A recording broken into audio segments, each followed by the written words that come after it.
Everybody, Arnaldo Woffman here with Gear It First. We are on the last day of this incredible summer giveaway. And today I'm here with two absolutely incredible people. I'll let them introduce themselves. Hey everyone, I'm Justin Perry from Pangolin Laser Systems. I'm Aaron McDonald, Technical Support Manager for Pangolin Laser Systems.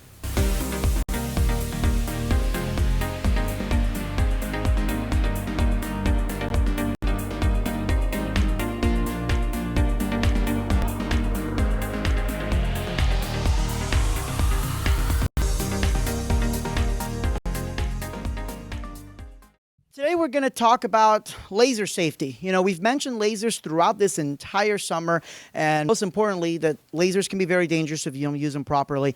Pangolin, I mean, we hear this name everywhere. Anytime we hear lasers, we hear you guys. So tell us a little bit about what you do for the industry.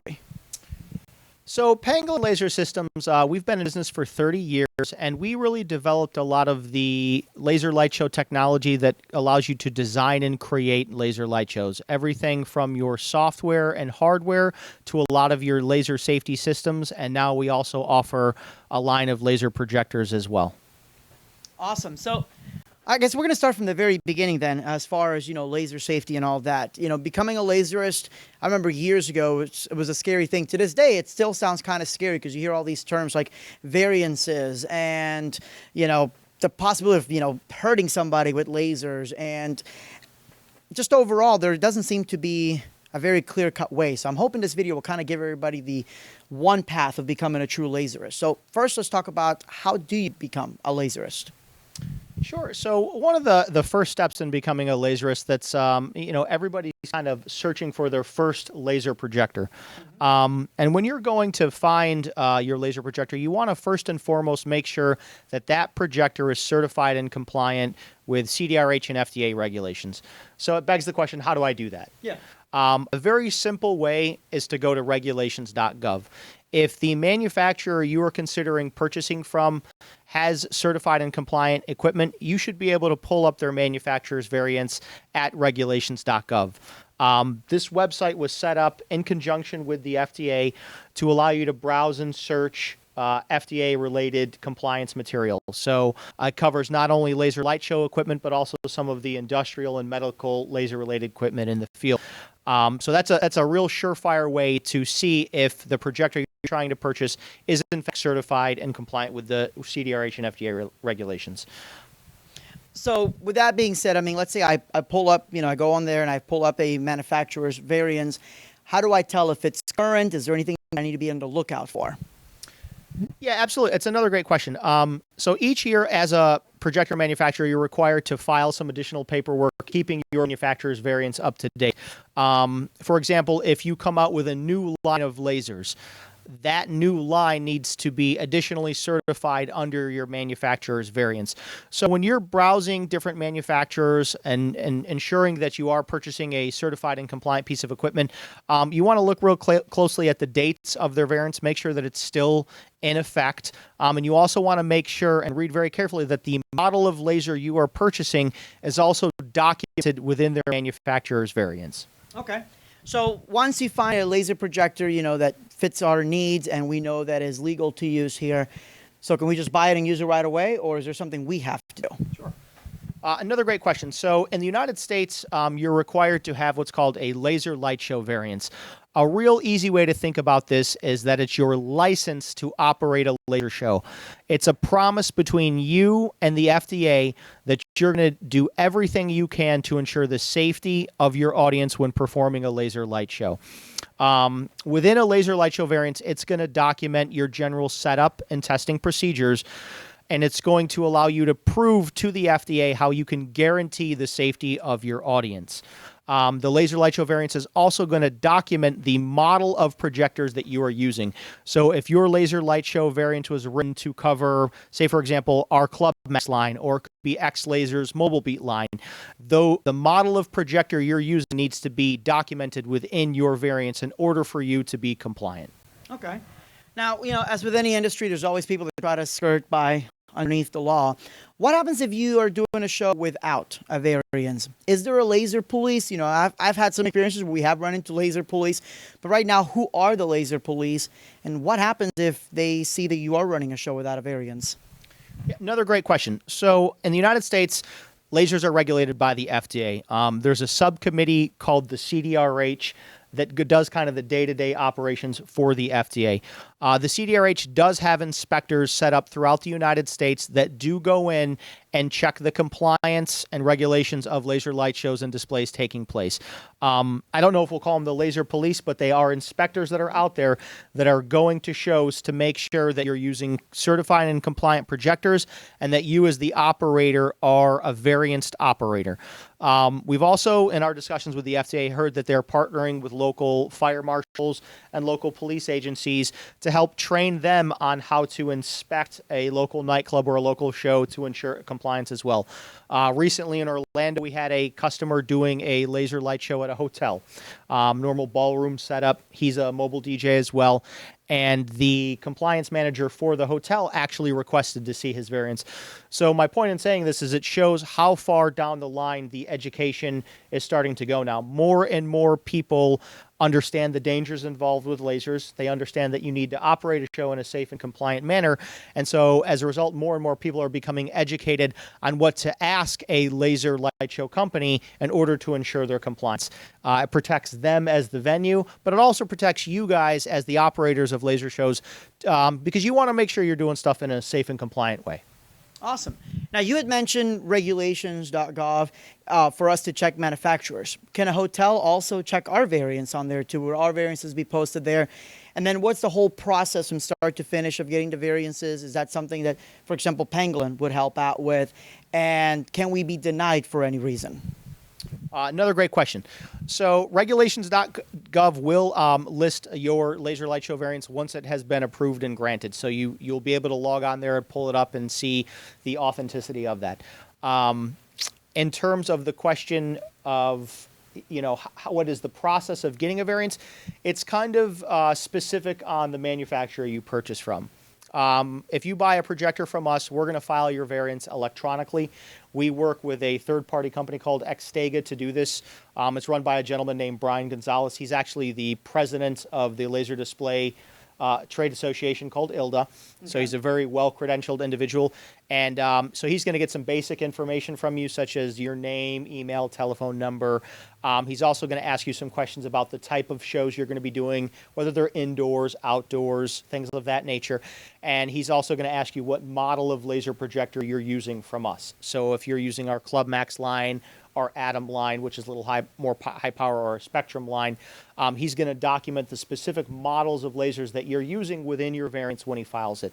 Some other manufacturers also do more of a manual style where your paperwork is manually submitted to the CDRH and FDA. That's a totally acceptable and approved method as well. But you as an operator, you need to make sure before you start performing these shows in public that you do get your variance filed and approved and in place. Awesome. So, one of the terms that we've heard, in different forums and stuff, we talk about variances, is LSO. So what is an LSO? Is that something that you should have or that's required to have within your company? And how do you become one? So LSO stands for Laser Safety Officer. If you're going to be doing shows professionally, I highly suggest you take the time to go in and attend a laser safety officer course. These are offered through the trade association for the laser show industry called ILDA. Mm-hmm. They have an LSO training, but you can also find them through other laser safety organizations such as the Laser Institute of America. That's another big one. They offer an LSO training course as well. So, if you're going to be doing it professionally, if you're trying to do this on a large scale, and if you're just an individual who wants to make sure all your I's are dotted and your T's are crossed, take an LSO course. They're only a couple $100. It's going to be very informative for you guys as operators out in the field, and it's a good way to ensure that you're formally educated on the proper way to set up and perform a show.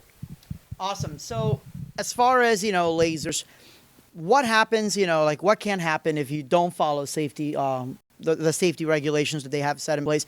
What are some of the general operating procedures? Once I get my variance, what are some of the conditions that I'm going to see? So A variance can be written in a lot of different ways. So let me start off by saying that. Depending on the manner in which your variance was filed, it can stipulate and authorize you to do various setups and different types of displays. General rule of thumb for the average laserist, let's say, is that you're going to keep those beams 3 meters from the highest point that a person could be standing in your audience. Okay. And you want to keep it 2 meters to the side from anywhere that they could touch. So we call it the 3 meter by 2 meter rule. A variance can also be written to allow you to project into an audience area if you have some additional training and additional safety systems put inside your projector. It's a system called PASS. It gets built into your projector, and then with some additional training and LSO, you're going to be required to take an LSO course. If you go through these additional steps, you can also be approved to do audience scanning. I will say it's a bit of a complex process, but again, my point in bringing this up is that a variance can be written in many different ways to document the different types of laser shows that would be taking place, giving you the approval to do them. Awesome. Now you talked about the safe scanning area, and I guess that's one of the things that always scared me about using like just regular DMX lasers. We've had to use kind of duct tape to be able to fit everything in. I can't imagine that's the right way of doing it. So what are the software benefits of using a software like QuickShow of being able to be safer with our lasers? So a couple of things. I'll start off talking a little bit about the safety elements on a projector itself. If we look here.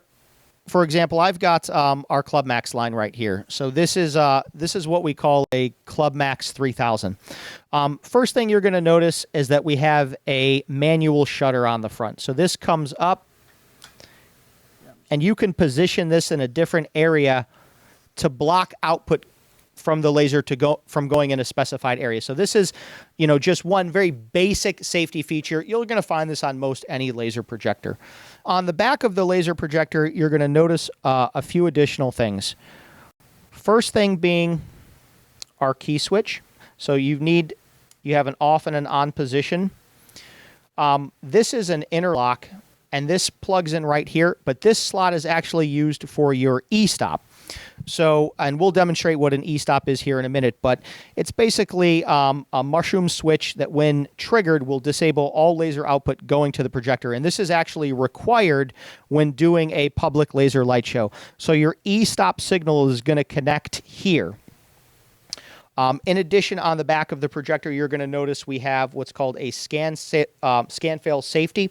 So when this is enabled, if the projector detects you performing an effect that it feels is unsafe, it's going to trigger the mechanical shutter inside of the laser projector to block any output from coming out. Okay.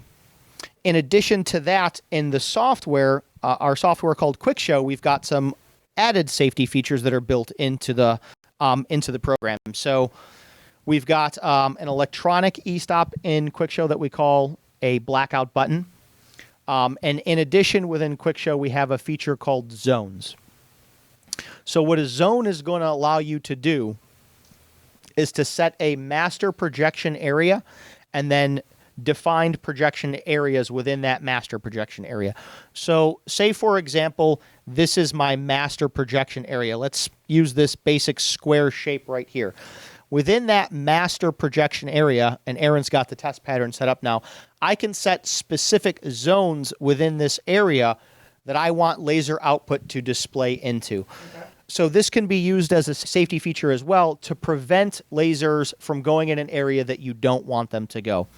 And to actually demonstrate the e-stop, if you ever notice anything potentially dangerous taking place, your e-stop, you hit it, you'll notice we automatically killed laser output from taking place. This is your first and foremost safety feature that you want to trigger if you notice anything dangerous taking place. Just hit that mushroom switch, and it's going to stop all laser output from taking place. How do you start it back up? You're going to just lift this back up, and then you'll notice we got a button called Start. You'll click that, and then in the software, you're going to enable your laser output, and you'll be good to go again. Awesome. We can also talk a little bit about the emission delay. Okay. So what an emission delay is before the laser will actually output, it will wait for about 10 seconds before physical laser output takes place. This is another safety feature. So if somebody tries to walk in front of the laser while you're setting up, let's say you're setting up a zone, and somebody, a technician's walking by and might walk in front of the output window of the laser, you have a 10-second window to say, hey, get out of the way. I'm going to have laser output coming here. So we call it an emission delay. It's delaying the actual output from the laser projector from taking place. Okay, awesome. So as far as overall safety tips, maybe some do's and don'ts, is there anything that you readily recommend to the beginner? Like what are some of the things, definitely do's and don'ts, and things that they may have not thought about when it comes to laser safety? So the first thing I'll say is don't buy lasers on eBay. 99% of the lasers you're going to find on eBay are non-compliant and not certified. And there are ramifications in place if you get caught using non-certified equipment. At the very least, if you get caught, your gear is going to get confiscated, and any variants that you may have had, it's probably going to get terminated. There can also be penalties, such as financial penalties, in place if you get caught using non-compliant equipment. And there can be possible criminal penalties as well. We've seen a few instances where people were doing some pretty aggressive illegal audience scanning with non-certified projectors, and there were some ramifications for those people as well. So step one, use certified safe equipment. Step two, make sure you get a variance. Make sure you file the appropriate paperwork with the manufacturer that you purchased from. And actually, they're required to file that for you. So, if you purchase a laser projector and the manufacturer doesn't discuss the steps to take to get your variance, that's an immediate red flag like, hey, is this guy even a legitimate seller of laser light show equipment? After that, when you're setting up and performing your laser light shows, you're going to want to do it in a manner that where you can guarantee the safety of people in your audience. So one thing is set that manual shutter that we were showing earlier. Set it in a position to where you can guarantee you're not going to be projecting into an audience area. It's a block, right? So you can block laser output manually from going into a specified area. When you're starting your basic setup procedures, make sure your e-stop is properly connected. Test it out. Make sure it's working properly.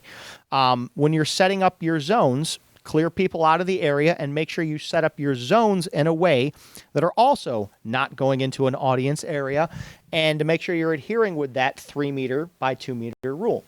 So these are just some basic safety tips to follow when you're set up and performing a laser light show. Luckily, with today's laser light show projectors, these can be DMX controlled, but you can also control them through software. So unlike a DMX laser where you were talking about, I got to duct tape it here and I got to, kind of configure things in a strange way to prevent output from going in specific areas, you can really control a lot of this through software now, which is a lot easier. But we also have these additional safety features in place to ensure the compliance. Awesome. And then the last thing that I think, especially on DJs, that's in a lot of their minds, is you see a lot of these, like the pinpoint lasers, like Bliss has one. Now everybody decided to decorate their Christmas house with them, or even have like the laser dots to move around. And they have these aimed at the audience. Is that a safety risk? Is the manufacturer not supposed to be showing videos like that? And how do you know when you can and can, use a laser like that? And more importantly, why do you not need a variance for those kind of lasers? So speaking in terms of Bliss Lights, we're actually, we have a very close cooperation with that company. Bliss Lights products are actually, the output power of each beam is 5 milliwatts or less. Mm-hmm. It's a class 2 product. And what we mean by class 2 is it poses no inherent eye risk. So to specifically answer the question, does a Bliss Light could it be potentially eye dangerous? No. These are class 2 products. Each beam coming out of there is 5 milliwatts or less. It is not inherently dangerous to your eyes.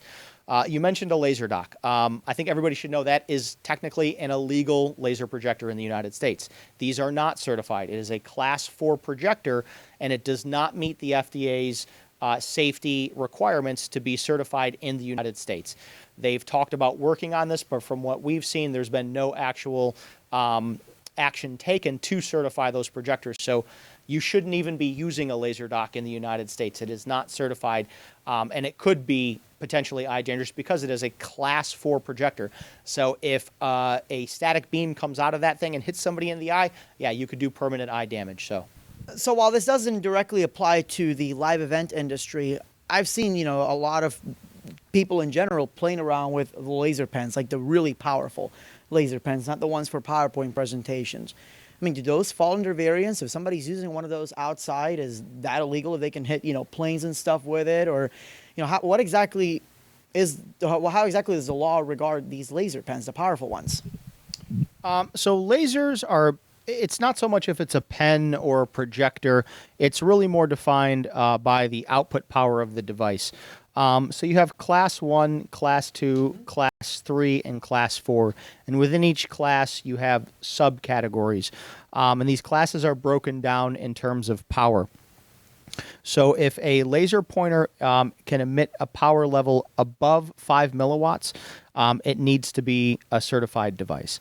It does pose inherent risk to people that would operate it. So a lot of these high-power laser pointers that you see people projecting into airspace, yeah, they can definitely be dangerous. If you were to hold one of those or project one into a person's eye, or if it was to shine up into airspace and hit a plane, yeah, it definitely poses some potential risk. And this is pretty heavily regulated now. So I don't say this to scare people or anything like that, but there have been several instances now of college kids, for example, shining these high-power pointers up into airspace trying to hit a plane. Well, they have a way now and a means to figure out and pinpoint where that projection came from. Oh, wow. And there have been a few reported cases of individuals getting some severe penalties, criminal penalties, as a result of projecting an illegal laser pointer up into airspace trying to hit a plane. So, laser pointers, just as laser projectors, are regulated and fall under the same criteria based on their power level. And you can Google laser power levels and see if the power of your laser pointer and where it falls in the category and whether or not it needs to be a certified device. And as a general rule of thumb, if your laser pointer is above 5 milliwatts in power, don't project it up into airspace and try to hit a plane. It's you might think it's cool, but it actually it could be dangerous. And if picture yourself being somebody on that flight, do you want your captain or the pilot being distracted from a laser pointer going up? Probably not. Yeah. So Well, I remember because one of my buddies, he's a pilot, and he said it's not really, I guess, the laser hitting me in the eye. It's the way the windshield works. It completely diffracts the laser, and now they can't see anything in front of them. Is that correct? Yeah, that's correct. We've actually, if you want to read an article about it, if you go to pangolin.com and you go to our educational section, then you can go to laser safety, and we've got multiple articles talking about projecting lasers into airspace. There's a few articles specifically talking about laser pointers and those projecting into airspace and the dangers that can be involved with that. And you are right. It's not so much the laser pointer, hitting the pilot in the eye. The probability of that is actually probably pretty low.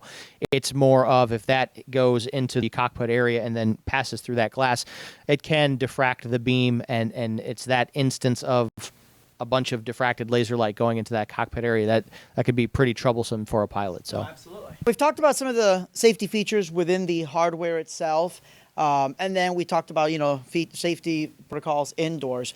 A couple of things I actually want to talk about is the software. What can the software do to help us be even safer?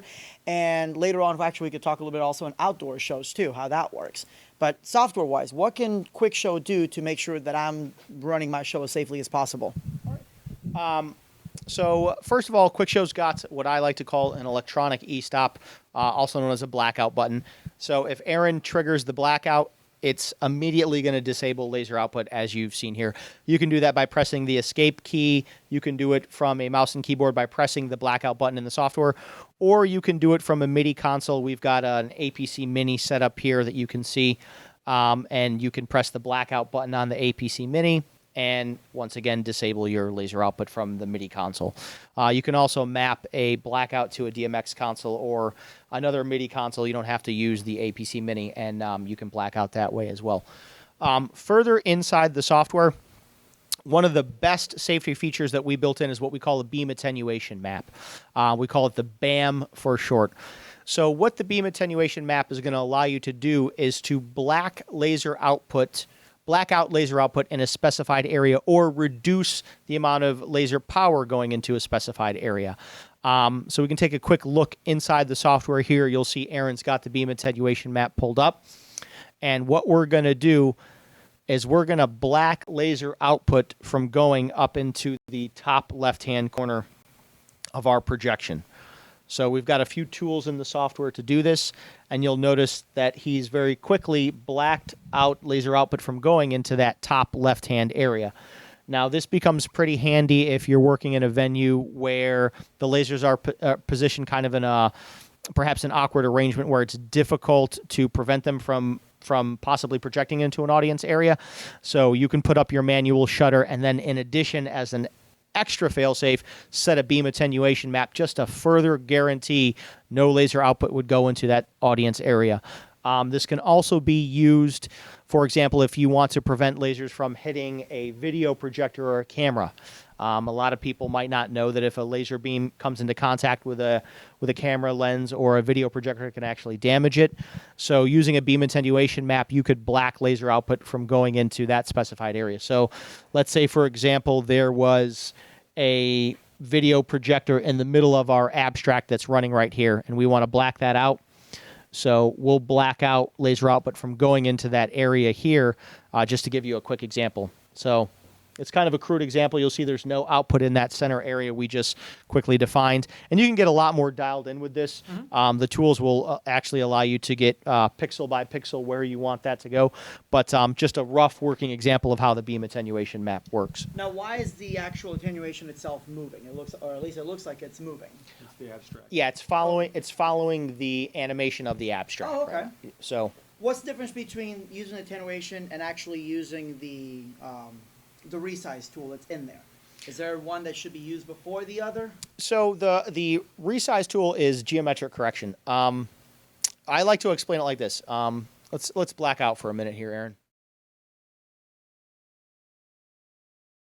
All right, let's put up our classic orientation test pattern, or what we call the top test pattern.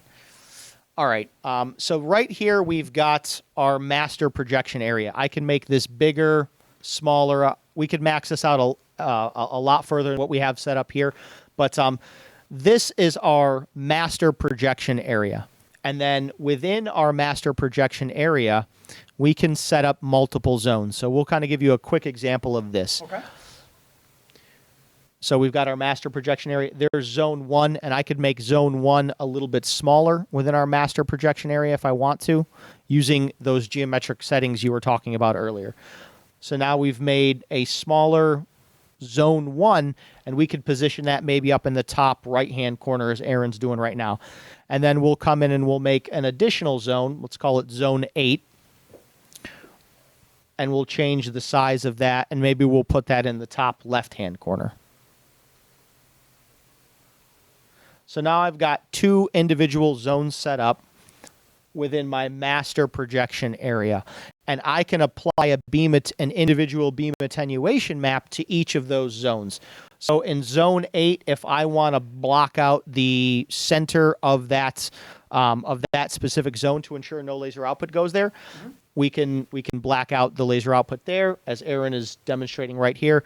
And now you'll see that there's an area blacked out within that zone where there is no specified laser output. And I definitely want to just kind of show so the audience knows that this is all being shown and done with a projector. They're not multiple laser projectors.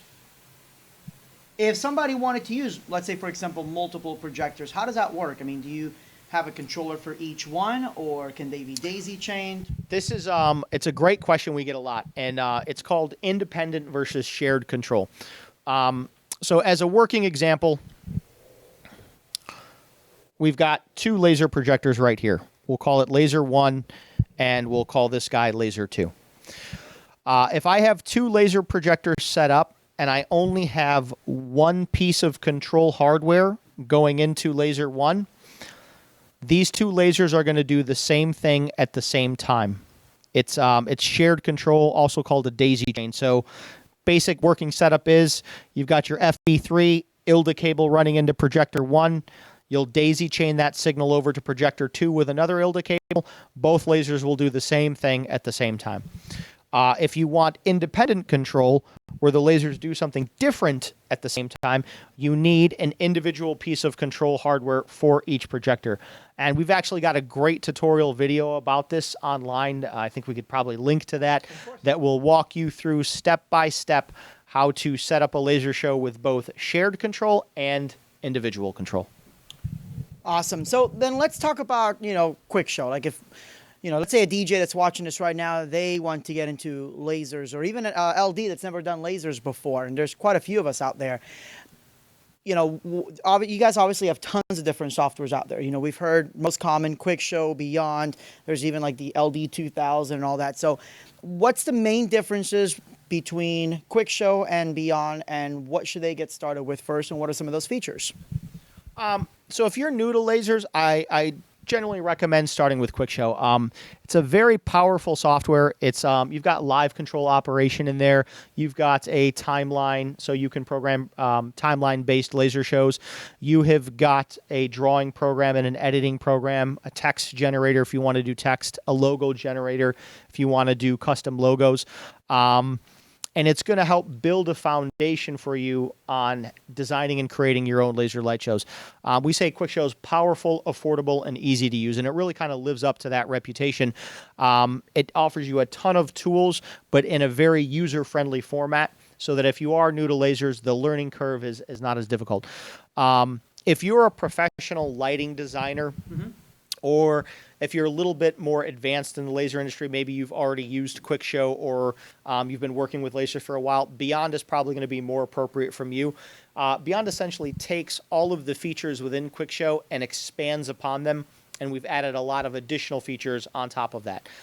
If you like to run your laser show from a lighting console and you want to be able to individually script out what your faders, your knobs, and your buttons and sliders do, Beyond's going to be for you. If you want to do things over SMPTE timecode, maybe run a time-coded laser show in conjunction with some other lighting, pyro, or music, Beyond's going to be for you. Beyond also has some more interactive features, so it's a pretty cool thing. You can actually control the lasers from an Xbox Kinect. So you move your hand, we can move the lasers back and forth with the motion of your body. So it's another neat feature. It's also got a built-in 3D animation program. So if you want to do an animated laser show like what you might see at a planetarium, or you might see at kind of like a Disney World or a Universal Studios, they do a lot of animated laser shows. Beyond's probably going to be more for you. But it's strictly if you're new to lasers, it's your first time, start with Quick Show, build a foundation for yourself, and you can always upgrade to Beyond later. So it's not that you have to buy a whole new system. You can actually just upgrade your software and purchase just that software license to get where you need to go. One of the things that I've loved about your software is that even if I don't have the time to make content right away, there's tons of great content. I've been able to run, theme shows just in the content that you guys have. But obviously, content is king, and after a while, we want to make our own or even share with other people. Do you guys have anything that involves the cloud or any kind of repositories or anything like that? Yeah, well, I'm glad you asked, Arnaldo, because we do. So Quick Show is going to come with about 2,000 pre-programmed laser animations and pieces of cues. You could think of it as laser clip art. You've got everything from beam effects to graphics to animations, and these animations could be people dancing or holiday-themed animations like Santa Claus, what have you. You've got abstracts like what we're projecting up here. This is an example of an abstract. You've got all that content already preloaded into Quick Show. If you need more, we have a whole platform built out that we do call the Pangolin Cloud. I like to kind of talk about it as like an iCloud or an iTunes for laser shows. You can go up onto the Pangolin Cloud, and there's I think right now we've got over 450 free, totally pre-programmed laser light shows, and there's thousands of additional cues on there that you can download. And once you open the cloud up in the software, it's built right in. You'll see the cloud icon up in your top left-hand corner of the software. And you just create an account, you log in, it's entirely free. We don't charge anything for this. And then you can browse all of the content that we have in there, download it directly to your Quick Show or Beyond workspace, and you're off and running. That is incredible. So I guess can you run us through some of the, the different options? I know there's like the Sound Active LJ, and there's even integration with Virtual DJ, correct? Yeah, we've got integration with Virtual DJ now. QuickShow's got a built-in metronome, so you can control the laser show to the beat of the music without problem. It's a big question that we get all the time. How do I control my laser show together with music? Can I make them work in harmony? Absolutely. It's one of the foundations of laser show creation. So the built-in metronome system is one way of doing that. Virtual laser jockey is another. Or if you're doing a pre-programmed show on the timeline, you can actually import an audio waveform and then design your show around that. From my experience, one of the beauties about QuickShow has been that you don't necessarily need to have a lot of laser experience to be able to run a show. I actually find this easier than DMX software because of all the cues and everything you guys put in. You can literally plug, play it, and have shows ready to go, as long as you're, of course, being safe about it. The workstation doesn't have to be intense either. I mean, we are using, it is a Windows-based program, but we're running VMware or Parallels. Definitely works better on Parallels so far, it seems, than VMware. And just a APC Mini. And that's really all it takes. I mean, you don't even need a hardware controller. You could just use your mouse and keyboard. Yep. So just kind of walk us through real quick. I mean, if, you just plug in your laser, have everything ready to go. All right, guys, I'm going to give you a quick rundown of the QuickShow software, touch on some of the main elements that are beneficial for DJs. So first and foremost, this is our cue grid. It's broken down into graphics and atmospheric effects, and within each category, we've got some sub-tabs with things like logos, animals, people and characters, music and dancers, celebrations. And your atmospherics, you've got a lot of liquid sky effects, some beam effects, hot beams, and things like that. And so it's very simple. All you need to do is come and click on a cue, and it will immediately project in laser light. So as you go through here, you can select the different content that you want, and boom, it'll automatically project out in laser light. One of the other cool things that we have that a lot of DJs request is, I want to create a logo or a custom animation for a customer. How do I do that? So we have a tab called Quick Trace down here. We can open a logo. Let's pull up the SeaWorld one, and immediately it's automatically traced in laser light. You can also animate these logos as well. If you drag and drop it to a cue, right-click on it, and edit the frame, it'll bring up a drawing program that allows you to further edit and animate that logo. And we've got some additional tutorials that talk about that as well. Another very popular feature is the Quick Text tab. So a lot of customers want to display text on the fly, maybe like happy birthday, things like that. So if we just come into our text editor and type in anything we want, let's type in text real quick, we can automatically project this in laser light immediately just by clicking show output. So it makes it very easy to do text on the fly. Another popular thing is our timeline. So if you ever want to pre-program a show, perhaps to a favorite musical track or audio file, you can do this on the timeline. And you very simply just drag and drop your programmed effects onto the timeline. And I'm just doing a crude example here, guys. And you can define the amount of time that they're projecting for. You can fade in and fade out. You can also open up an audio file so that you set your waveform on the timeline, and you can program your laser effects to music.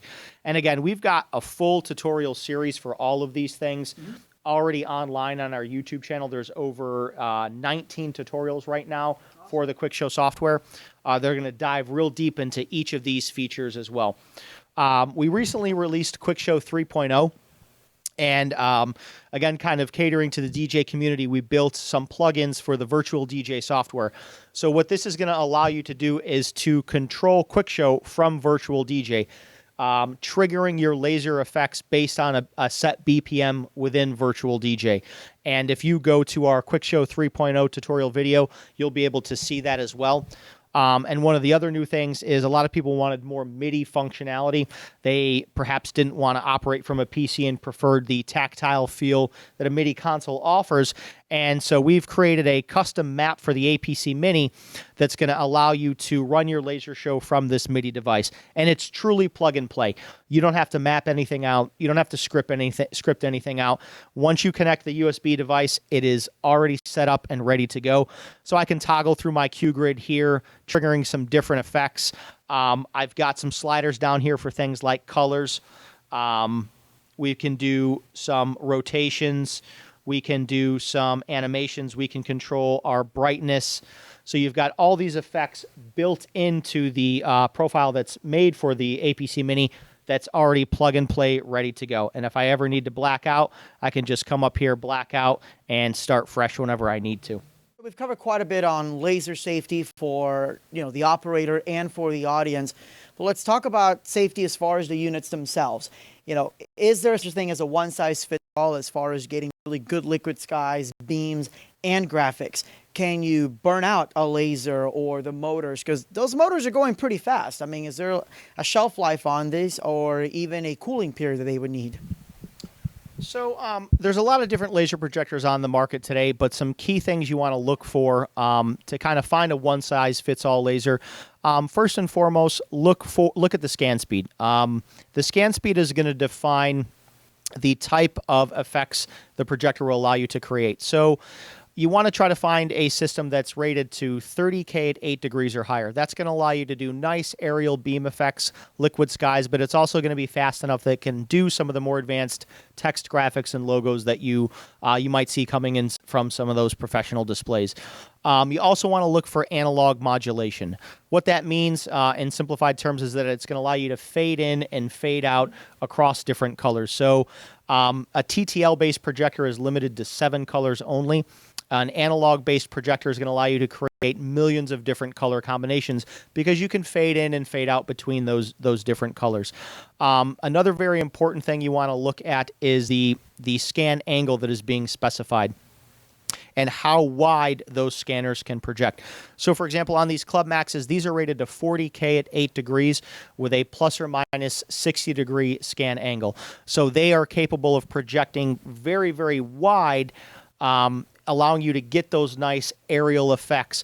But if a projector is specified to, say, only 40-degree optical angle or perhaps only 30-degree optical angle, and you try to max that scan angle out, you can end up overdriving your scanner and damaging the projector. Talking about the physical laser source, all of our laser sources inside of our projector have a device called Lasorb on them that protects them and extends the lifetime of the laser diode. Not all manufacturers use this. The general shelf life of our projectors is going to be right around 10,000 hours, mostly because we do put that Lasorb component on there, whereas some manufacturers that aren't using this, you can burn out the laser source a little bit faster, especially when these things are exposed to very dusty environments. Think about being permanently installed in a club or something like that. When a lot of dust accumulates inside of the system, it can build up what's called ESD, or electrostatic discharge, and this can actually damage your laser diodes and sources. So we put this Lasorb component on each diode to kind of extend the lifetime of them in that sense. Now, with our projectors and with most projectors these days, you can actually swap out the module inside. So if the laser, if you extend the lifetime of the module inside and you do reach its limitation, you don't have to go and buy a whole new projector. You can actually just swap out your module inside. Think about it like changing the light bulb in a lamp. So, those are some general functionality and basic parameters relating to the laser. Awesome. And then going back to the software and the FP3, the box stick, basically it's USB to ILDA. How does the license work? Is the license in the box itself? Is it by the computer? And if it is by the computer, or let's say one computer dies on me, how can I transfer that license to another computer? So with QuickShow, the software is just automatically going to run as soon as you connect the FB3QS hardware. And you can install QuickShow on as many PCs as you like. As long as you connect the FB3 one time, QuickShow will run. So you have a lot of flexibility in that regard. Okay. With our Beyond software, it's licensed to a specific hardware device. So in order to run the Beyond software, you need to have that licensed hardware connected to actually get laser output. And it works in kind of a master-slave setup. So if I've got multiple FB3s, let's say we have, let's for example's sake, say this is an FB3. And my Beyond license was tied to this. As long as this hardware is connected, I can use this additional FB3 as an output within the Beyond software. So this acts as a slave for our master hardware device. Awesome. Yeah. Awesome. Very cool. Anything else that you'd like to say to the, to like any other safety tips or any, avoid doing this kind of thing? I would basically say learn about what you're going to do before you go and do it.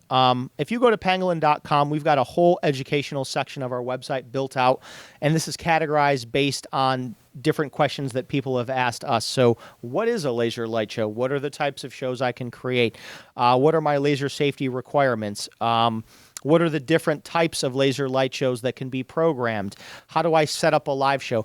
All of this is broken down into categories so that you can browse the content that you need and find a post with specific information on the type of information you're looking for. So if you have questions, I would definitely suggest going there as a starting point. We also wrote a book about laser light shows. It's called How to Make a Laser Show.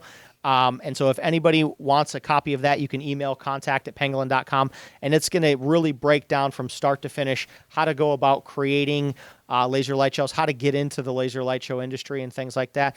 And for those of you operating in the United States, just make sure you're doing it in a compliant manner. Use compliant equipment, follow the U.S. regulations. They're in place for a reason. It's not worth the potential risk of getting your gear confiscated or doing something potentially dangerous. Play by the book. It's good for the industry. It's good for you as a professional, and it helps keep everybody else safe. Awesome. And, from one of the end users, one of the things that I love about Pangolin is that many softwares in our industry, whether it's lighting or a DJ or anything like that, there is no phone support. You guys do have phone support, correct? Yeah. Which, and guys, this may be one of the few companies that offer phone support, but I know you guys have helped people via Facebook even or email. I mean, you're pretty easy to get a hold of. So as far as Facebook, because a lot of these guys are on Facebook, they join the groups. Do you guys have a Facebook group that people can go to talk to other laserists and Pangolin users? Yeah, I'm actually pretty proud. We've got the world's largest laser-related Facebook group. It's called Powered by Pangolin. There's thousands of laserists on there from all over the world. We've got people from the United States, Germany, the Netherlands, Japan, Korea, Brazil, Colombia, literally from all over the world on there. They're sharing practices and just different techniques on how to use the software. They're programming content for each other and sharing information. So it's a great group where you can connect with other laserists from around the world, ask questions, get support, and things like that. Awesome. Now, if you're watching this live, stay tuned. Right after this, we are going to do the grand prize giveaway. They're going to be getting the FB3 and Quick Show, correct? That's correct. Awesome. And then we'll be doing some live Q&A. So start writing your questions down. Again, my name is Arnaldo Hoffman. Gear It First. Justin Perry, thanks for joining us. Aaron McDonald, thank you. Thank you, guys. Have a great evening. God bless. We'll see you soon at gearitfirst.com. I know, right? Lighting guys with audio problems. Technically, I'm an audio guy, so that makes this even more embarrassing. I know some of you guys may be hearing a little bit of background noise. I think that is the fan on this computer. It is running quite fierce there. Okay, so real quick, let's go back to the question about the lasers at weddings, monograms. What have you seen your clients do? Yeah, so at weddings, we have our clients doing quite a few different things. Laser graphics, text, and logos definitely seem to be some of the most popular effects. Bride and grooms love seeing their names projected up in lasers. Quick Show Software's got a ton of content in there that's celebration themed. So that tends to be very popular at weddings as well. And we see a lot of liquid skies projected too, or some aerial beam effects when people are dancing. So what I notice most DJs and event planners doing is kind of mixing these effects up. Maybe when people are dancing, they're doing more of the aerial effects. And then when the bride and groom are walking out or kind of during one of the more ceremonial parts of the event, they're projecting people's names up in logos or some of those animations and stuff like that. Awesome. I mean, that's one of the beautiful things about Quick Show. I can't say that enough. That it has saved my butt multiple times when they're like, oh, we're doing this theme. Can you do something? Yeah, look, it's already there. So that's awesome. Let's see real quick. We had a couple questions actually that kind of came in side by side. Somebody had asked about the variants. Can you get it by the person or by the company rather? So if you have a company and you have multiple people working in it, do you have to get a variance for each individual person? It's kind of specific on the individual. What we see a lot of larger production companies doing is getting a variance for their company and then listing the operators for their company within their variance so that their employees are covered. We've also seen individuals get the variance filed specifically in their name as well. So when you are filling out your variance paperwork, you can denote within that if you want it to be on the written under your company or written under you as an individual. Awesome. And then I know we talked about this briefly, but pretty much David Vallejo asked, when you rent lasers from the dealer, if you have to get it certified yourself, or does a dealer do that? And I'm guessing he means buying the laser projector. That should already be certified before they sell it to you, correct? So, yeah, well, obviously, if a projector is going to get rented out, it needs to be certified and compliant first and foremost. You as the operator, you do need to have a variance, even if you're using some rented equipment. So if a company is going to rent you out laser equipment, you as the operator have to have a variance on file, or you need to be working for a company that has an approved variance on file as a 1099. Awesome. Let's see here. Peter, the hubcap dude, asks, does the variance allow for outdoor and indoor shows? It really depends on, again, how your variance is written. Variances can be written in a few different ways. So when you're filing your variance paperwork with a manufacturer, if you do plan on doing outdoor shows, you can request that your variance be written to cover you for outdoor shows. And then there's a few additional safety precautions that need to be taken into account. If you're working outdoors and you have beams going up into airspace, you've always got to notify the FAA prior to the show taking place. And generally around 30 days prior seems to be a kind of rule of thumb that we see out there. If you're working outdoors and your variance was approved for outdoor use and you're terminating the beams, and what we mean by terminating is that they are projecting perhaps onto a building or a backdrop that prevents them from going out into airspace. If your beams are terminating, you don't need to notify the FAA. That was a change in regulation that happened pretty recently. Okay. So to answer the question, yes, you can have your variance written to allow you to do outdoor shows. Awesome. Let me ask you this real quick, kind of like an offshoot on that. So let's say, you're going to have a show that the beams go up in the air. You call the FAA and they approve it. What do they do on their end? Do they literally tell planes don't fly over that area, or like what are the safety precautions they take for the sake of the pilots? Yeah, I mean, they're notifying the people flying in that general area that there's going to be an aerial laser display taking place. That way the pilots are at least aware of the situation and can try to avoid it in that respect. Okay. Because I was wondering, like, do they just tell planes to fly around? Like, that seems almost like too much work. Michael Thomas asked about the info on the LSO classes. Yeah. Do you have a company that you've worked with in the past that offers them, or how can somebody find local LSO classes to them? It's a great question, and there's a few different outlets and channels to do this. First and foremost, you might check out ILDA. It's the International Laser Display Association. We at Pangolin, we've been ILDA members for years. I was actually on the board of directors for ILDA for 2 years myself, and they offer a laser safety officer training course each year in conjunction with the ILDA conference. There's also other institutes. One's called Laser Safety Institute of America, and they offer a laser LSO course as well. So those are two credentialed and reputable sources that you could go to take an LSO safety course. Awesome. David Vallejo, these are actually kind of two back-to-back questions here. So David Vallejo asks, so is all lighting that has lasers required to be variants like the ADJ Stingers that have built-in lasers? And then Dominic Moser says, can you legally use a low-power laser like those lasers, even though they can produce shapes and different effects, and some can even do text? Since they're those low-power lasers, can you use those without the variants? It's another great question, and it's really defined by the class of the projector. So, and we should probably post a link to this, Arnaldo, but yes. If you go on Google and you Google laser classes, you're going to see that lasers are broken up into class 1, class 2, class 3, and class 4.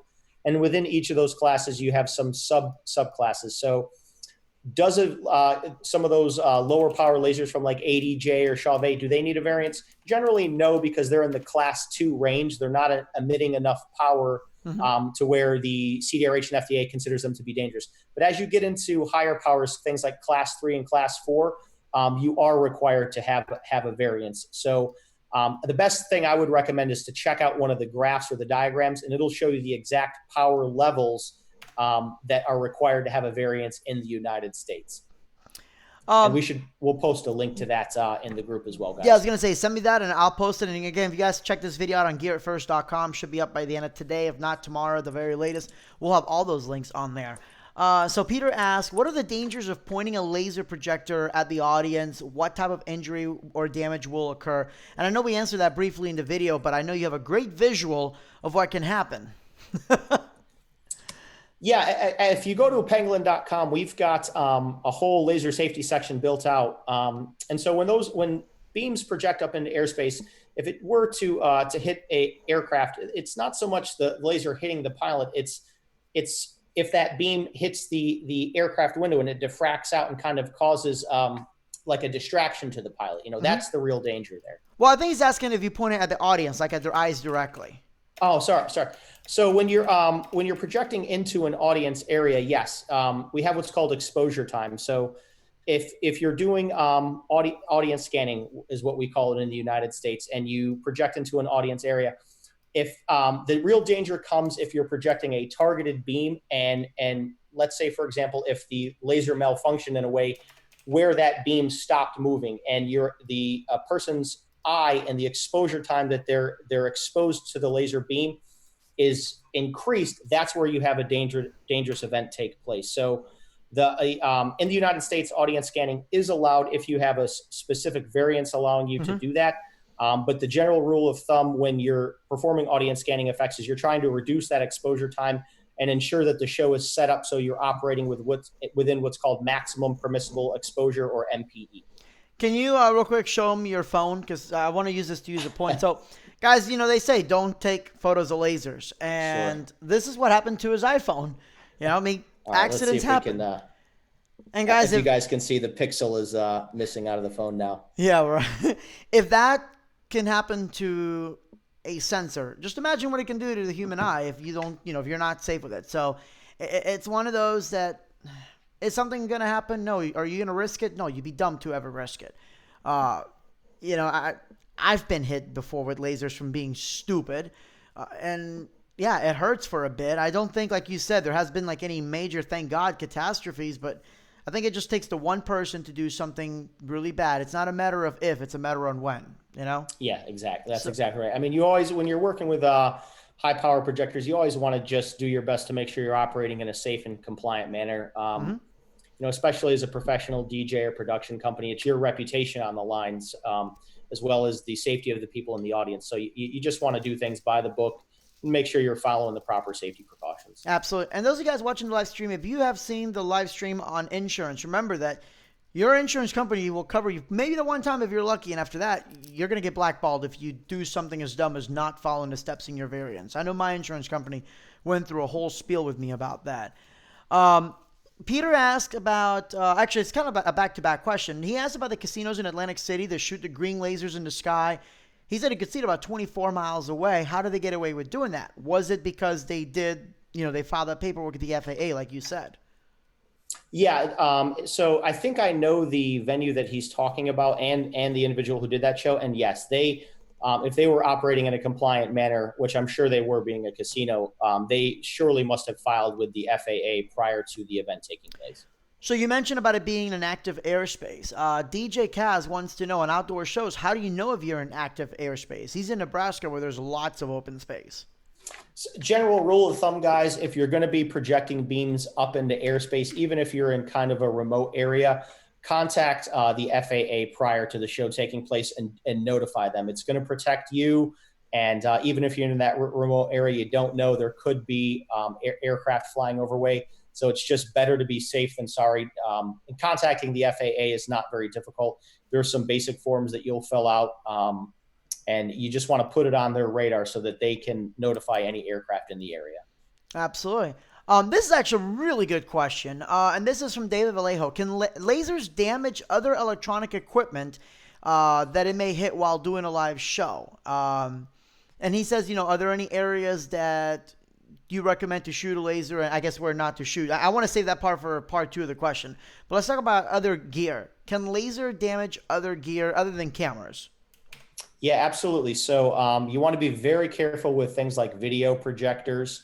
Some people who are new to lasers might not realize if one of those beams crosses one of these nicer video projectors that you see in a lot of clubs or hotels or conference room settings, it can damage that equipment. So As we were showing in the stream earlier, we've got some tools in Quick Show. One of them called the beam attenuation map. That's going to allow you to define a blackout area. Another safe thing is just make sure your video related equipment is covered up.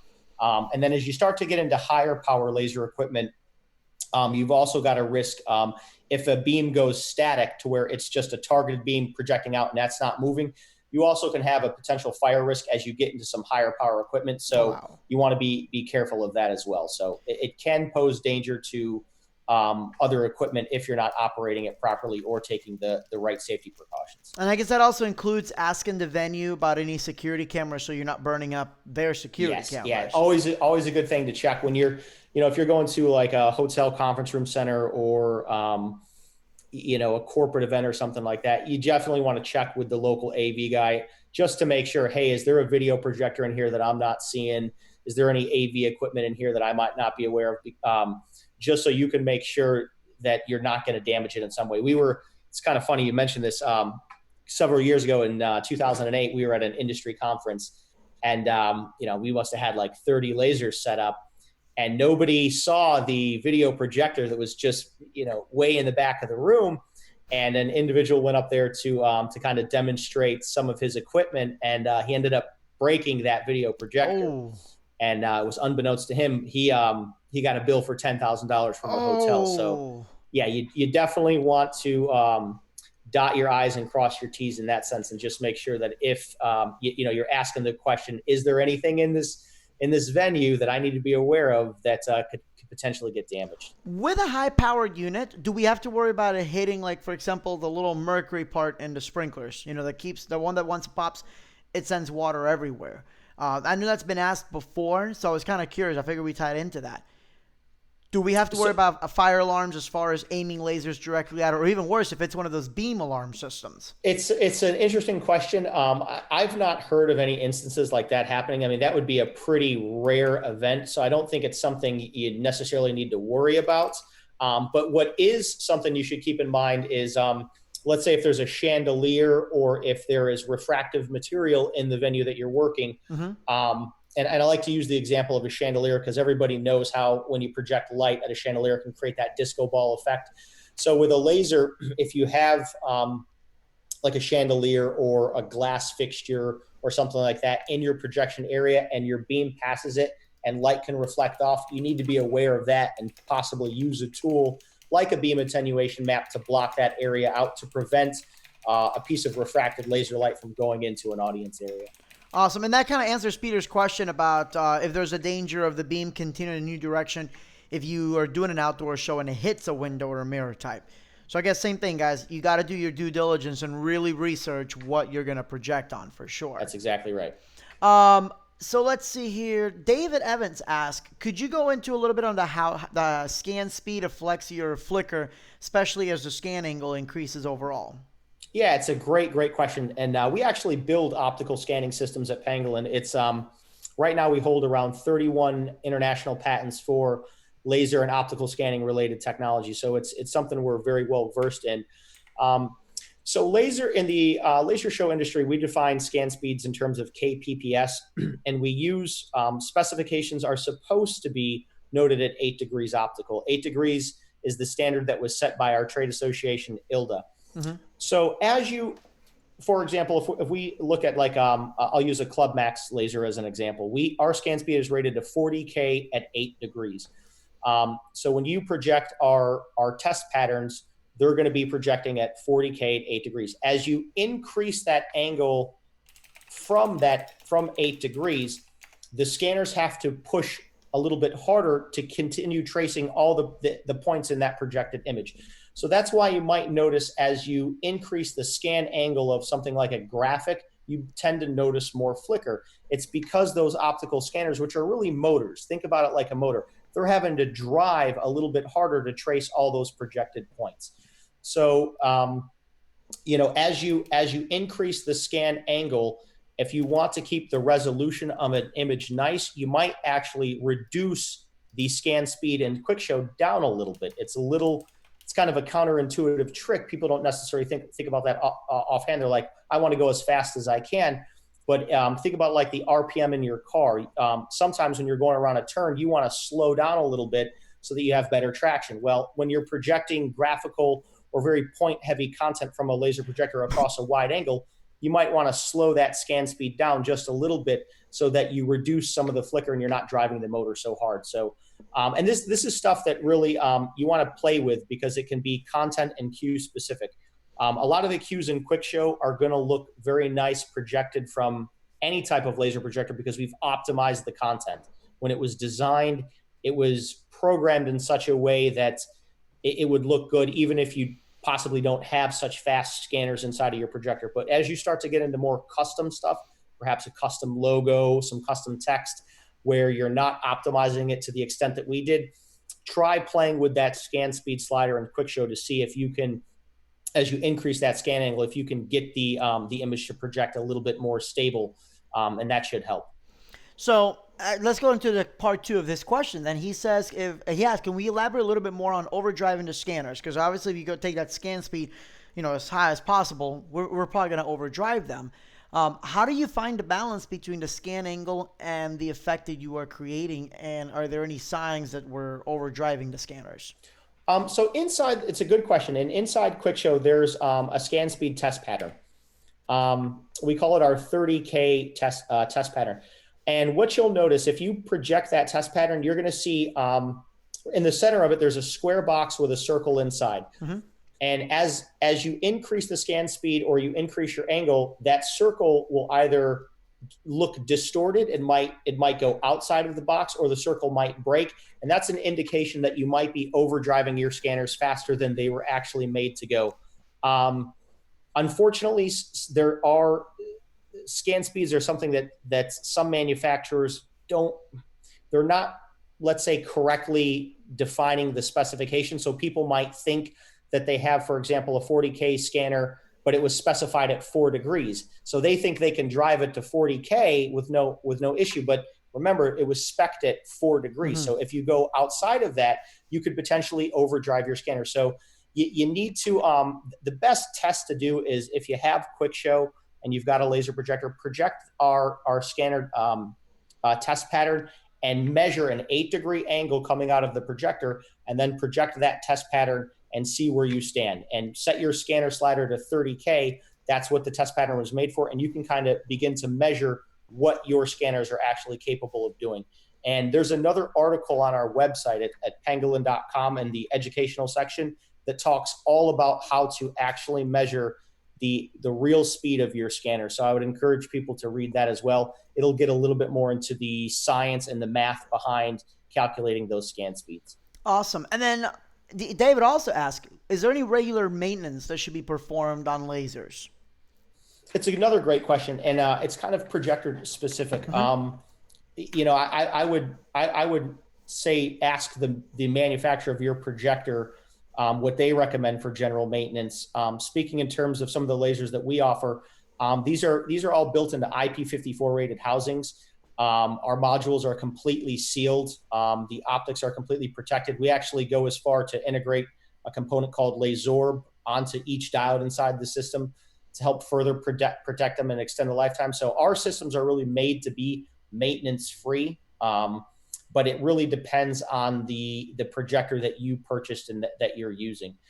Some basic maintenance, every once in a while, you're going to want to clean your optics if you're using the projectors in a dusty or very hazy environment, and get some first contact solution and clean those optics off. You might want to blow out the fans and just clean those off as well to make sure that there's not too much dust accumulating inside of there. And those are just kind of maintenance 101 things. But as far as actually going inside of the projector, inside of the module and things like that, if a laser is built properly, you really shouldn't have to do that. Absolutely. Here's actually one of my favorite questions, because there's one a lot of people don't think about. What kind of computing power, this comes from Jason Gibson, what kind of computing power do you need to run the software? And can this be run on the same computer that may be running DMX software or Virtual DJ? So it's going to depend on if you're running QuickShow or beyond. If you're using QuickShow, any basic laptop's going to do it. Does not require a lot of computing power to run QuickShow, even if you're driving multiple projectors. And a lot of people do use it in conjunction with other lighting or DMX-based software. As you upgrade from there to Beyond, Beyond does use a bit more computing power. And so you might want to go. One of my personal favorites is the new Asus laptops. They've got a Core i7 processor inside, 16 gigabytes of RAM, a very good NVIDIA graphics card. So if you're using Beyond, I would invest into a higher end computer, something with a Core i7 processor, 16 gigs of RAM, and a good graphics card. If you're running QuickShow, any basic laptop's going to work fine. Okay, you got my attention to graphics cards. So Beyond is using the GPU for a lot of the mathematical calculations, or? Well, what's going on? So Beyond's got some visualization features built into the software. If you guys are familiar with software like Capture Polar or perhaps Realizer, these are software that allow you to visualize a show setup, and those are very heavy on your graphics card. And inside of Beyond, we have plugins that allow you to use Realizer, Capture, or Light Converse inside of the software. So that's where the good graphics card comes into play.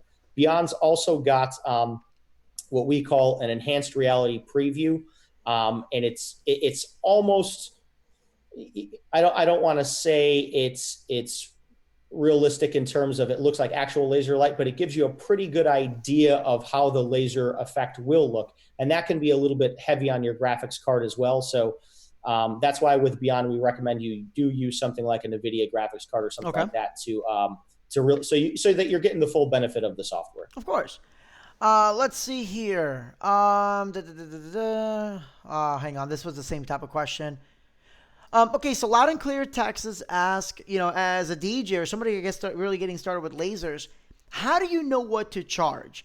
And I guess the question really is, or the answer really can be, it depends. But I guess it depends. Like, I don't know if he's talking about graphics shows or beam shows. I mean, what have you seen as far as the average cost for even like a one laser show? Okay, so one laser show at a club, I mean, I see anywhere from $200 to $300 per night as kind of a typical fee that gets charged. The amount that you charge really is defined by a few things. One, the number of projectors that you're bringing to the event. And as you begin to bring out multiple projectors, you tend to charge per projector that you're bringing instead of just per event. If you're doing a pre-programmed show where you're actually building it out on the timeline, people tend to charge based on the amount of programming time that went into making that show. And that tends to be, I see rates right around $200 to $300 per second of content. It gets pretty expensive for pretty expensive for pre-programmed content because there's a lot that goes into that. If you're doing a live show, though, it's generally around, it's going to be defined by how powerful the projector is, how many projectors you're bringing out. So if you're using, for example, a 2-watt unit, you're probably going to be able to charge between $150 to $300 per projector per night. And by per night, are you talking about like a typical 4 or 5 hour set, or? Yeah. Your typical weekend club show, running probably, you might go on around 10, 11 and run till 2, 3 at night, depending on where you're located. And I would imagine it'd be more market specific. So in areas where you don't have many laser operators, absolutely you're going to be able to charge more in that area. So absolutely true. I mean, if you're in a city where there's not a lot of other people doing laser shows, you can certainly upcharge a little bit more. Also, if you're doing private events or corporate events, the budgets on some of those events tend to be more profitable for DJs and people like that as compared to the club show. I definitely encourage mobile DJs to venture out into the corporate world or into the event planning world or into the wedding and bar mitzvah world, because the budgets seem to be a little bit bigger there from what I've heard from many of our clients. Absolutely. DJ Kaz asked, does QuickShow integrate with Light Jockey?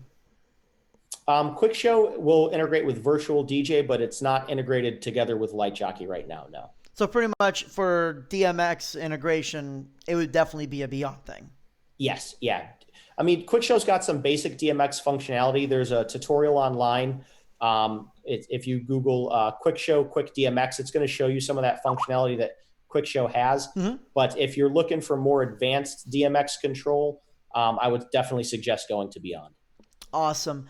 Let's see here. Just a couple more questions and then we can do the giveaway. Actually, this is one of my favorite ones. Michael Thomas asked, would a laser pass through an outdoor tent? And I'll expand by even asking, pipe and drape. I've done pipe and drape. We do lasers, as a graphics, and some of it actually passed through. And I'm like, oh crap, I got to do it higher because it was actually hitting the audience at that point. So how does the FDA treat that? If it's going through pipe and drape and the beam's breaking up, is it okay? And then as far as a tent, can a laser go through a tent and go into airspace? So it's going to be, again, the power of your laser is going to be a big factor in, is it going to pass through a tent or not? Same rules are going to apply though. If laser light is going through a tent area into an audience area, that's not going to be compliant unless you had an audience scanning variance. Okay. If it's going up into airspace and you didn't file FAA approval, you would again kind of be breaching on the border of being non-compliant. So, if there's a chance that might happen, there's some easy fixes you can do to solve that. One, create a beam attenuation map. Two, reduce the output power of the projector. Or three, set your zones inside of the software. Again, those are those tools that are going to allow you to define specifically where laser content is going. Set your zones in such a way that to avoid that sort of stuff from taking place. Okay. And great advice on that. So this one is kind of a mouthful. Nathan Towles asked, what would you recommend if you want to do a show with 2 floors and shine the laser between the 2 levels where there is a balcony overlooking the dance floor? It doesn't meet the 3 meters over the head rule. I know that was a mouthful, right? I'm like, wait, let me visualize that real quick. Yeah, let read that off one more time there. Ronaldo. Okay. What would you recommend if you want to do a show with 2 floors and shine the laser between the 2 levels? So I'm guessing maybe the lighting system's here. There's 2 levels there. Maybe they have okay. You know what? It might be like Cuba Libre over in Orlando. So you've got the 2 floors. There's a balcony in between, and I guess he wants to shine it in between the floors, but he's saying that it doesn't meet the 3 meters over the head. Man, that second level must be for like midgets or something. Short Americans. Are there people actively dancing or in that second that mid-level area there, or is it just open space? You know what, Nathan, do me a favor. If you can kind of expand on your question a little bit, and then we'll go to the next one, and then we'll go back to yours. So no worries, no reason to need to apologize. I mean, it's a good question, but just kind of explain a little bit more of what you're trying to do, and then we'll be able to answer to the that. Best thing I would suggest too is if he's got a picture of the venue that he can email to contact@pangolin.com, we'd gladly take a look at it. Awesome. And kind of work with them to see where an appropriate place to mount the projector would be, because it is a good question. He's trying to do things the right way, and I commend him for that. But it would certainly help to see the actual venue, so we could give some better advice. Yeah, Nathan says that people are standing on both floors, but yeah, if you send him the photo, and that would definitely be a lot easier because... Yeah, we'll be happy to help you, Nathan. I'd just like to see what the venue looks like a little bit more. Yeah, we don't want to give you the wrong advice, especially when you're talking about lasers. So email him and he'll get you taken care of. And then Dave Evans asked, he's been to a few shows where the beams appear very thick. Is that due to the beam diameter or of the projector itself, or is it the Q? So there's a couple things. It could be on the way that the Q was programmed. You certainly can add what's called a hot point into a beam effect to give an appearance of a bit of a thicker beam, or it could have been on the way that the projector was built. If a projector doesn't have very good what we call divergence, which is in very general terms, think about the width of the beam, how fat that beam is. That beam might appear wider. One general rule of thumb is you really don't want to have fat beams. And the reason why is over a long distance, the beam is going to be a lot dimmer and a lot less bright. Most professionals, when they're looking at laser projectors, are going to look at one that has the lowest divergence possible, because the tighter the beam profile, the more visibly bright it's going to appear over a long distance. So, he might have been looking at a Q that was programmed in a certain way to give that fat beam effect. Or he might have just been looking at a projector that didn't have a very good beam divergence assigned to it. And so it looked like it had a fat beam. But you definitely, if you're looking at projectors, beam divergence is a very important specification to consider. You really want to get something that has as low of beam divergence as possible. Around 3.5 millimeter is kind of an industry standard in that respect. So, it's definitely something to be mindful of. Awesome. Real quick, we are getting all the names, and everybody's punching in their names right now. So if you guys are in the chat, please don't type anything, but just your name, one time only. Once you guys punched in your name, please do me a favor. Open up a new tab. Go show Pangolin some love on YouTube. Subscribe to their channel. You can find Pangolin. They just started, they have an Instagram account here. So make sure you guys find it. It's under Pangolin Laser Systems. So go show them some love on Pangolin Laser Systems on Instagram as well as Facebook. And I know on the website, you've got some serious tutorials going on the website. We really try to do a lot on the tutorial front, Arnaldo.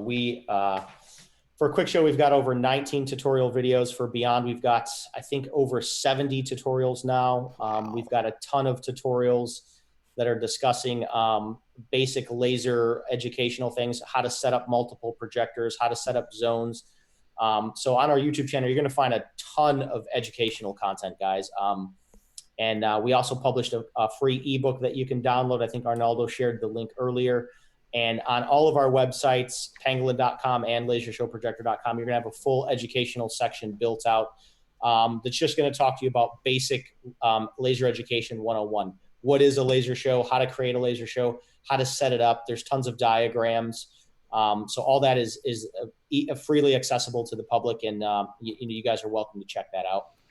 Awesome. So now let's real quick, the names are still pouring in. Let's talk about the price. So the winner, tell I guess I'll let you talk about it. Tell them a little bit what the FB3 is and how it ties into Quick Show as far as their licensing. Absolutely. So we're going to be giving away a new Quick Show 3.0 system. This is the latest version of the software. So you're going to get the classic Quick Show software, as well as the new virtual DJ plugin, the new map for the APC Mini.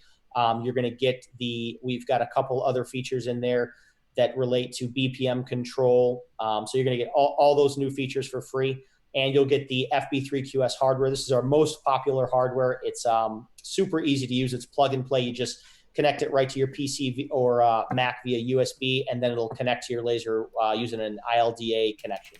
So you get both of those items included with the package. And looks like Arnaldo said, here we go. So let's, are we ready for the drawing? I am. I think that's all the names. So let's go ahead and... Haha. All right, I will actually, let's see here. I'm waiting for the random.org to load, copying the names. And again, those of you guys that haven't been here for the other live streams, basically I copy all the names that everybody has put in. We verify to make sure that you are on the Gear It First contest. And we go to random.org/list. So that way nobody can say shenanigans. Real quick, before we announce the winner, I love pulling before we do, let's talk about the future for a second, because the future is Cat 6. And you guys have some incredible news, new products regarding Cat 6 and all that. So let's talk about the FB4. I mean, what is the future when it comes to laser control? Yeah, we're very excited about this. We recently launched a new hardware platform called FB4. And I like to think about it as a media server for a laser show. So this is designed to get built directly inside of your laser projector. So there is no external control, and directly from your laptop, you can run a network cable straight to the back of the projector, and you're entirely set up and done. There's no hardware in between. If any of you guys have worked with ILDA cable, you probably know how difficult it is to run over long distances. It's a big clunky cable. It's certainly a lot easier to run Cat 5 cable. It's a more industry standard, especially in the lighting industry. Everybody's running Cat 5.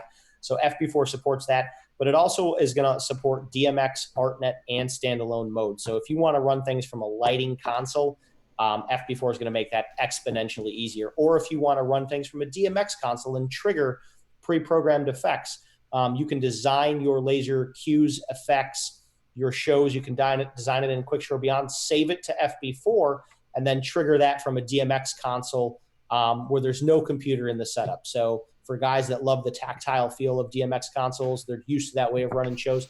It's a great benefit. And then most recently, we just finished some of the programming on this.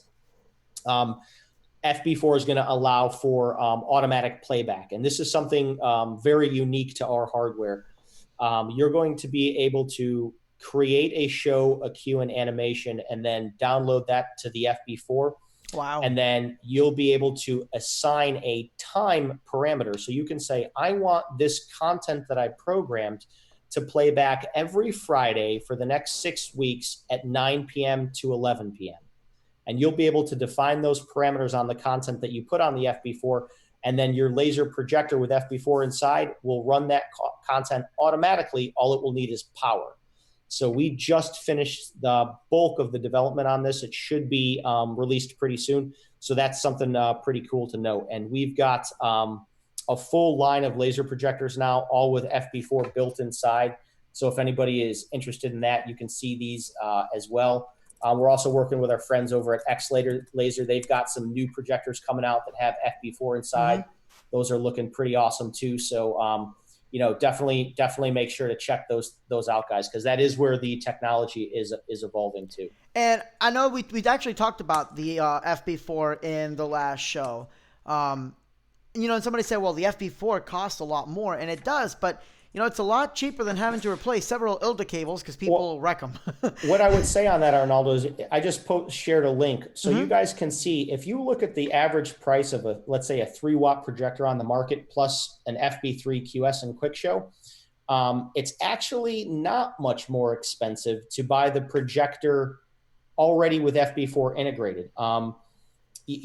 Generally a 3 watts going to cost somewhere in the neighborhood of $3,000. That seems to be a typical industry standard price. And then if you add Quick Show on that, which sells for $535 end user price, you're right around $3,500. But a Club Max 3000 with FB4 already built inside and the Quick Show 3.0 software, it's $3,400. So it's FB4, if you buy it by itself and build it into a projector yourself, yes, it is a little bit more costly. But if you're buying it already with the projector as a package, it's not that much. It's actually cheaper. Actually cheaper. And even if you're buying it separately, I guess it's still cheaper than having to buy the ILDA cables, because I can pick up 100 feet of Cat 6 for $15. Yeah, Cat 6, Cat 5, Cat 6 cables definitely cheaper than ILDA cable. We provide free ILDA cables with all of our projectors, so and we don't charge for those accessories. But if ever you did lose an ILDA cable or something like that, can go to Walmart. Certainly cheaper to buy a some replacement Cat 5, Cat 6 cable than it is an ILDA cable. That's for sure. Oh yeah, definitely. And you can go to Walmart and that. Do you guys have any ILDA cable? So yeah, do you guys have some ILDA cable in stock? Yeah. And actually, a lot of questions have popped up about the Club Max that we used in the video. And, you and I had just finished the video doing kind of like a tour on that. So, guys, check that out on Gear It First. We're going to show that, plus the disco scan that, that's a really cool lens. So, guys, you definitely want to watch that video. I promise it'll just blow your mind. So let's go ahead and announce the winner. And it's kind of awesome. I'm glad that anybody wins. So thank you all, first of all, for joining in the contest. And thank you, Justin, for, being part of the contest as well. This gentleman said that he's going to have a hard time explaining to his wife why he's going to spend a couple $1,000s on a laser. You're definitely going to have to explain it now, because you just won the software, Jason Gibson. So congratulations, Jason. Now you just need to buy yourself a good laser. Justin can help you out with that part, I'm sure. So Jason, do me a favor. You already know how to reach me on Facebook. Give me your email. I will send you an email, get you connected with Justin, and we'll kind of go from there. But yeah, really, really stoked with some of the new features that you have on there. And then I think that covers... And I also know, I want to say thank you to all the DJs that joined us for the live stream here as well. And guys, we really want to cater to you. We've got a lot of love for the DJ community.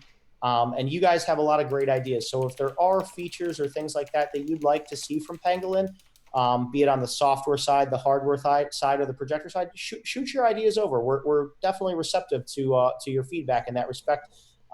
We've seen some amazing work coming from individuals in the DJ community. So, we invite you guys to share your thoughts as well. So you can reach out to us at contact@pangolin.com, or use our contact forms, or send us a message on Facebook. We'd love to get your feedback.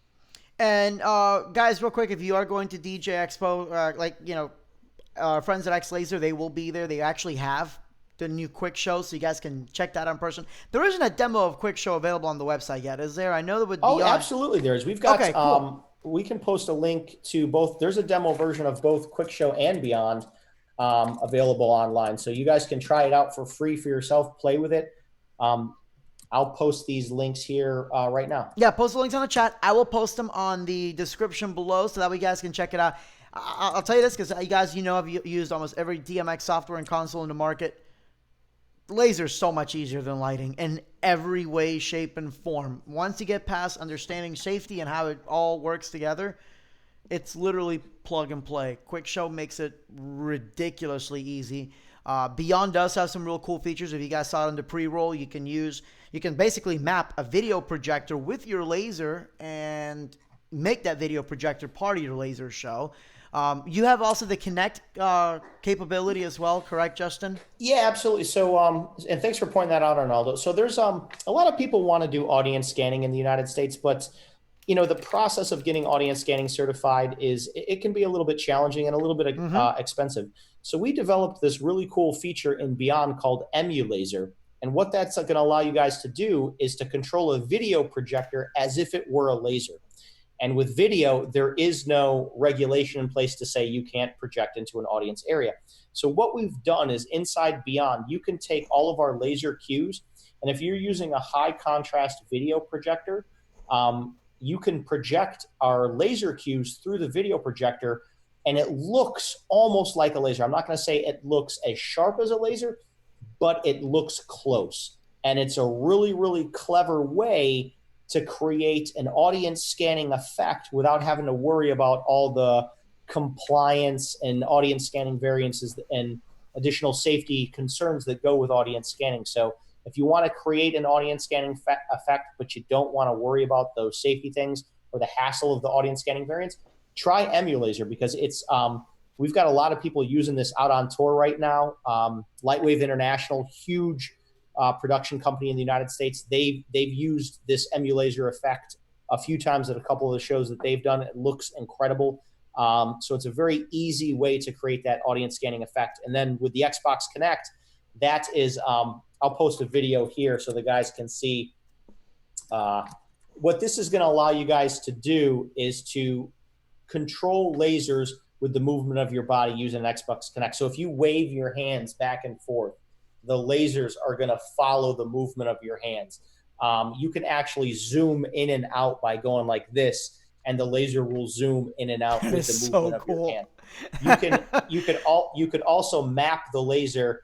It gets even crazier. You can map the laser to your body parts. So you can when the Xbox Connect detects your hand, your head, your leg, your foot, your other hand, you can actually map these things out, so you can move the lasers in real time with different parts of your body. So it's a pretty cool interactive tool that we've got in the software. That is trippy. I mean, that's the big festival stuff that's now that any mobile production company can pull off with a little bit of research. It's crazy, and I don't think those of you guys that are new to lasers. It is mind-blowing how much the prices in lasers have dropped because of technology. I mean, and we're always saying, oh, technology is making things more affordable. But my goodness, I remember, when laser projectors cost in tens of thousands for a basic 1-watt unit. I mean, the thing is there's been a couple good companies, X-Laser being one of them, Cavant's another one. Mm-hmm. There's companies out there that really have a passion for lasers and for doing things the right way. And they're really trying to put lasers into the hands of people that want to use them the right way.